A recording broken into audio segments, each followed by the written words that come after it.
Good morning, everyone. It's Thursday, and I wanted to talk a little bit this morning about really, burying your ashes and being able to move forward because everybody can improve, right? And if you're in my spot, it's something that you're thinking about, especially me right now. I have a lot of time to think. I'm sick, I can't work. A lot of thoughts go through my head.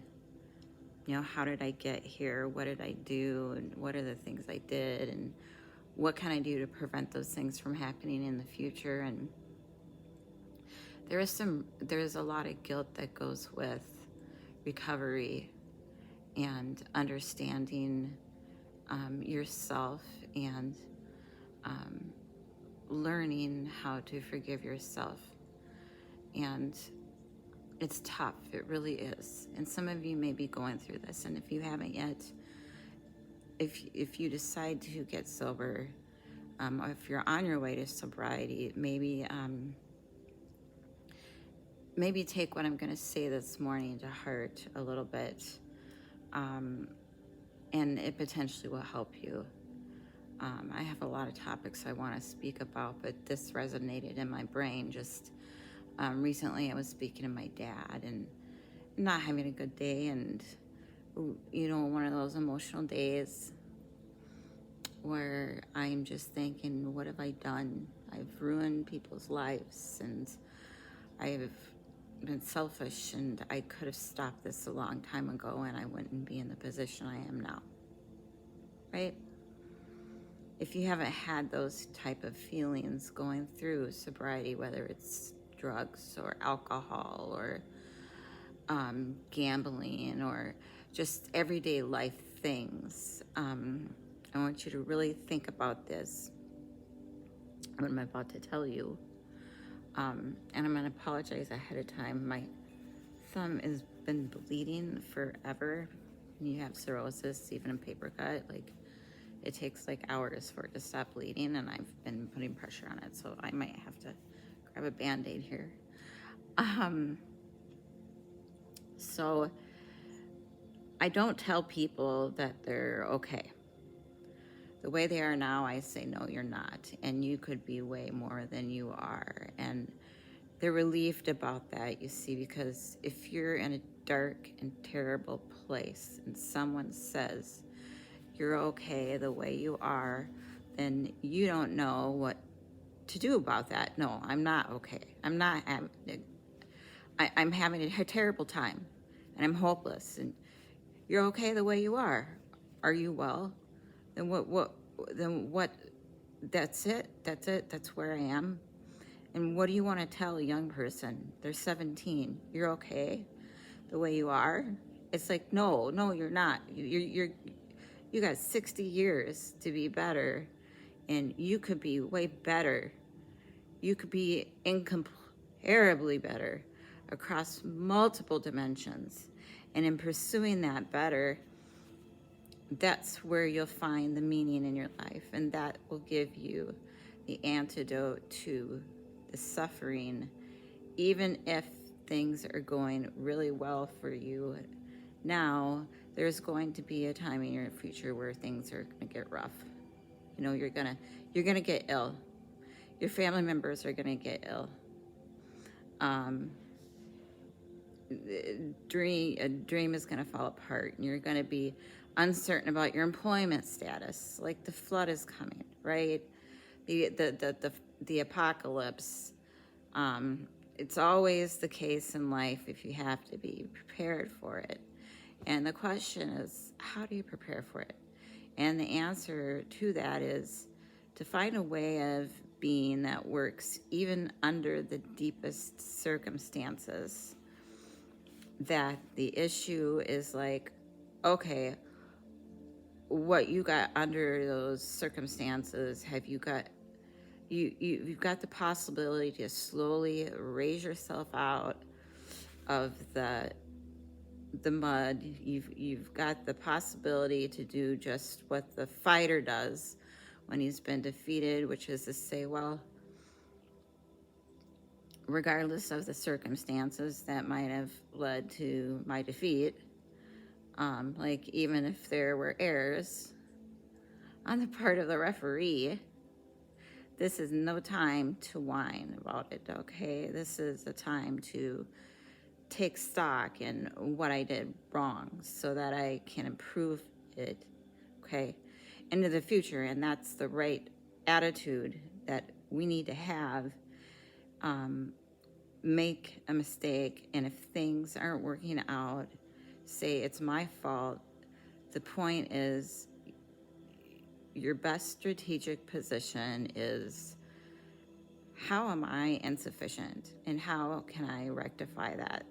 That's what you've got, and that, or the thing is, you are insufficient and you could rectify both of those. Both of those are within your grasp. And you need some reason to get the hell out of bed on a terrible day. I don't know what to do. It's like, it's okay. Nobody does. Go do something. Do the best thing that you can think of. As you start to fail, and you fail more and more rapidly, but it also means that as you start to succeed at something, you succeed more and more rapidly. And so if you want to compete fairly with someone, then you should be competing with you. That's letting your old self die and the new self be. Okay. I'm going to take a second here because I'm bleeding all over the place. I'm going to grab a different tissue. Hold on. I'm so sorry. I'm holding it above my head and everything. That's why I can't go to the dentist. I bleed all over the place, huh? Okay. I think I got it. Sorry about the interruption, folks. This is getting to be ridiculous.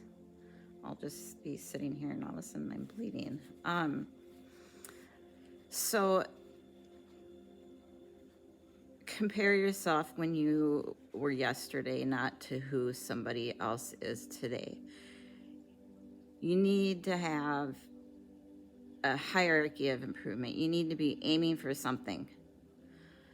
And that means lesser than people who've already attained along that dimension. And well, that can arise to envy. So the question is, who should you defeat, right? And the final analysis and the answer is, you should defeat your former self. You should be constantly trying to do that. And you're the right control for yourself too, because you're the one who has all your advantages and disadvantages. And so if you want to compete fairly with somebody, then you should be competing with you. And it is the case, this is what we're talking about, do people do to the self-improvements of the fighter. Okay, so you lose a match, which is not an indication that you're not good at what you do. It might not be as good as the person who beat you, but if you lose the match and then whine, what you've done is sacrifice. The higher order principle of constant improvement of your own skills, because you could be analyzing and saying, the reason I lost, and so far as it's relevant to this particular time and place and insufficiencies, I manifest that defeated me. And I need to track those insufficiencies so that I can rectify them in the future. And if I'm blaming it on you or the referees or the situation, then I'm not taking responsibility and I'm not pushing myself forward. If you're improving yourself, then what you think is doing is competing your lesser self. And then you might also ask, well, what is that lesser self? And that lesser self would be resentful and bitter and aggressive. And resentful and bitter and aggressive and vengeance seeking and all of those things that are going to go along with having a negative moral character. And those are things that interfere with your ability to progress as you move forward through life. So it's very necessary to understand that this is why I've been stressing this idea of personal responsibility. It's like, well, personal responsibility is to compete with yourself, is to be slightly better than yourself the next day. And it's better in some way that you can actually manage, and that's humility is right. Like, well, I'm a flawed person. I've got all my problems. Could I be as good as a person X? It's like not the right question. The right question is, could you be slightly better tomorrow than you are currently flawed self? And the answer to this is, if you have enough humility to set the bar properly low, then you can be better tomorrow than you are today. And that means you actually are on the pathway to self-improvement, and you're transcending your former self. And you might say, well, what's the right way of being in the world, if there is such a thing? And it's not acting according to a set of rules. It's attempting continually to transcend the flawed thing that you currently are. And what's so interesting about that is that the meaning in life is to be found in that pursuit. So I've been laying that out in this discussion too, because I say, well, the fundamental issue is that life is tragic and difficult and very tragic and difficult for everyone. And it's also tainted by malevolence.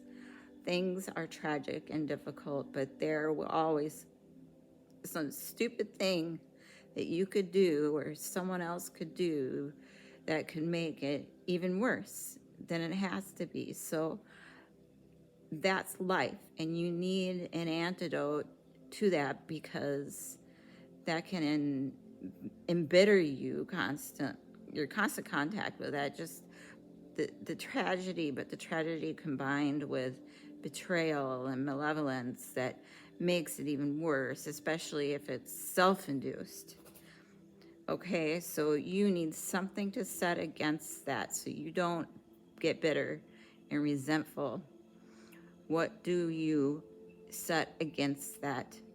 Doing something worthwhile by your own definition. Say you need some reason to get the hell out of bed on a terrible day because you've got something good to go do. Well, what's the best that you can transcend your current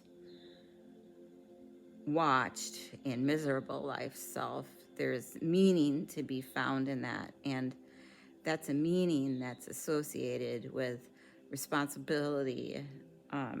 One of the things that I've been trying to lay out clearly is that life is hard, it's tainted by malevolence and betrayal that can make you bitter, and you need a meaning to offset that, whereas the meaning to be found not in rights, not in impulsive pleasures, but in responsibility. You take responsibility for yourself, so you take care of yourself, if you're good at it, and you have some excess left over to take care of your damn family, if you're good at both of those, then you have some excess left over to take care of your community. Those are heavy burdens. You pick up the burdens. You find that's meaningful. The best way to pick up the burden is to continually improve yourself. And that's where the meaning is to be found. And so that meaning is in the continual self transcendence. That's letting your old self die, okay? And the new one be reborn. You have to pick a path of discipline. Whether what path of discipline you have to pick is a different issue. So there couldn't be a rule. The rule might not be follow this rule. The rule might be you have to follow some rules. So it's a meta rule. And that meta rule is you have to discipline yourself. And the issue, well, how's that not really the relevant question? You can pick a disciplinary path. It's why I often tell myself, especially now, that I'll say, well, I don't know what to do. It's like, that's okay. Nobody does. Go do something. Do the best thing that you can think of. Put the best plan you have into practice. It's not going to be perfect, and it will change along the way. But it will change partly because you will become disciplined, pursuing the path. And as you become disciplined, you become wiser. And as you become wiser, you become able to formulate better and better plans. So you can start vaguely and confused and develop a plan that's not so great. You start to implement it, and then you accrue incremental wisdom as you implement your flawed plan, and that enables you to fix the plan. And so that's the part of that process of incremental self-improvement as well. Incremental self-improvement as well, to aim low. And I mean don't aim, and I don't mean don't aim up, but you have to accept the fact that you can set yourself a goal that you can attain. There's not going to be much glory in it to begin with, because if you're not in a very good shape, the goal that you could attain tomorrow isn't very glorious. But it's a hell of a lot better than nothing. And it beats the hell out of bitterness. And it's a way better than blaming someone else's way less dangerous, and you could do it. And that what's cool about it, it's because it means that as you start to fail, you fail more and more rapidly, but it also means that as you start to succeed, you succeed more and more rapidly. And so you take an incremental step, and well, now you can lift 55 pounds instead of 52.5, 52 and a half. Okay, you think, well, what the hell is that? It's like, it's one step on a very long journey, and it starts to compound on you. So a small step today means it'll put you in a position to take a slightly bigger step the next day. And then that puts you in a position to take a slightly bigger step the next day. And you do that for 2 or 3 years, man. You're starting to stride. And I don't know how many people you'll hear tell you it's so strange. They say, well, I started making my bed and that made all the difference. It's like, well, yeah, decided to aim up, man. And the first concrete Instead of that was, you made your bed and you think, well, that's nothing heroic. It's like, no, but aiming up is heroic. That's something. And then lowering yourself to the point where you're not above the mess in your room. You know you're not superior or net to that. You lower yourself so that you straighten up. You're grateful for what you have right in front of you, and you take care of it and you put it in order. And like all of a sudden things start to get better. It means that it's going to affect how you make decisions in your life. Well, why does that matter? How you make decisions in your life? Because if you make so stupid decisions, you're going to increase the sum total of suffering a lot. You're going to do stupid things to yourself. You're going to do stupid things to other people. And you're not going to be as good as a person as you could be. So not only will you do stupid and terrible things, but you won't have manifested the good in the world that you could have manifested. So that's the lack. Imagine you only got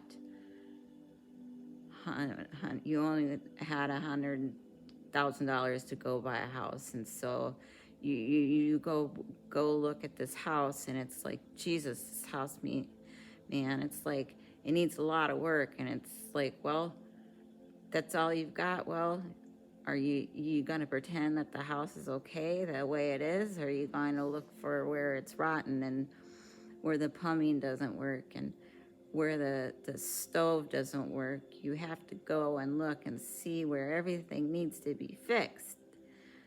That's harsh, man. And then in order to do that properly, someone has to have taught you. It looks like you aren't your problems. Well, you are your most fundamentally that which, if it confronts its problems, can solve them. And that's the hero myth in a nutshell. By the way, the hero, the person who confronts horrible, chaotic potential and tames it and makes something of it, that's the fundamental human story. But the problem is you have to face what you don't want to face in order to fix it. So you look at all the things about yourself that need to be burned off, need to be dispensed with, and that, man, needs to be the beginning, especially if you're screwed up, and that may be like 95% of you just has to go up in flames. And it's painful. Even some of that stuff that you have to burn off doesn't want to die. And it'll scream in agony while you're burning it off. It's not pleasant, okay? But if you know that you're the thing that can transcend your problems most fundamentally, if you know you're the thing that if it faces the problems, you can transcend them, then you have the faith that will enable you to take stock of who you are. Okay, so we already decided that incremental self-improvement is the proper route. Okay, so how do you know when you're incrementally self-improving? When you incrementally self-improve properly, and the answer is deeply engaging and it's deeply meaningful, and the reason for that is you're actually adapted neurologically to identify the pathway of maximal incremental improvement.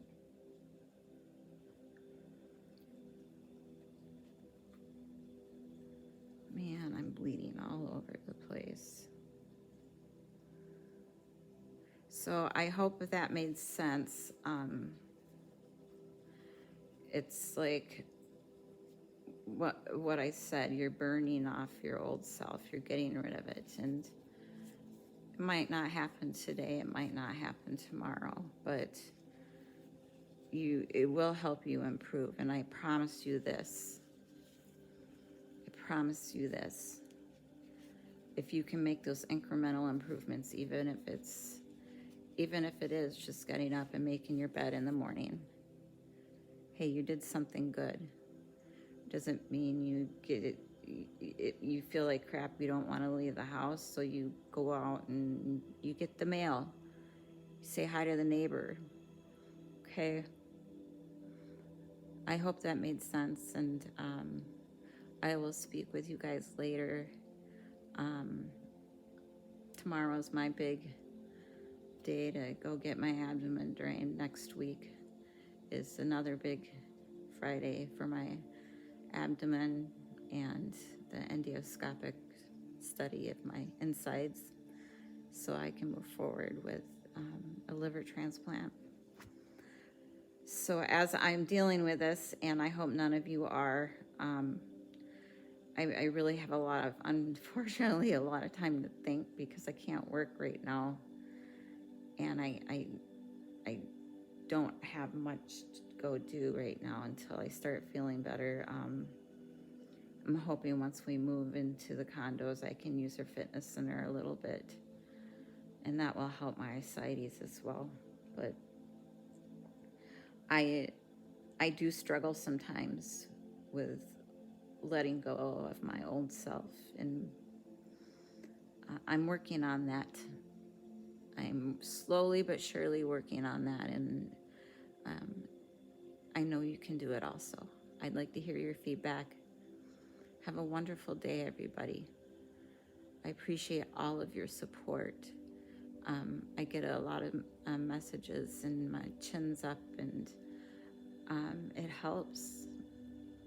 It helps, because there is that chance out there, and I've come to face that I might not make it through this, but I'm bound and determined to help to make it through this. Have a good day.